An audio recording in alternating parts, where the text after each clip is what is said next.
I have an announcement to make. If I don't know if people are aware of this, but 24 Filipinos have been in detention in Irkutsk for how many months now? Nine months. Wala tayong balita. Hindi natin malaman kung ano ng kalagayan nila. As far as we know, hindi naman sila nakasuhan.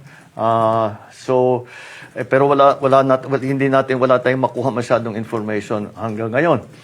Nung nag-bilateral meeting kami ni President Putin, binanggit ko ito.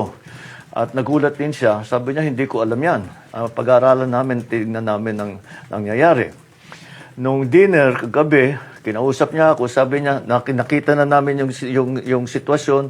We found out where the 24 Filipinos are. We found out what the problem was in their case, with their situation.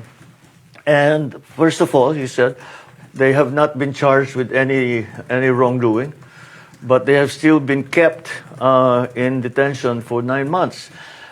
So I said, as a request, especially speaking for the families, kung pwede naman, we can find a way that they be we get some information about them. Unang-una.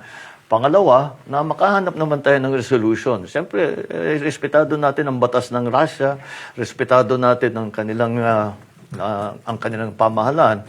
Ngunit, kung may paraan, sana magawa natin. And ginawa niya na paraan. Sabi niya, I remember the last thing he said last night after we were talking about it. He said, don't worry, we will find a way.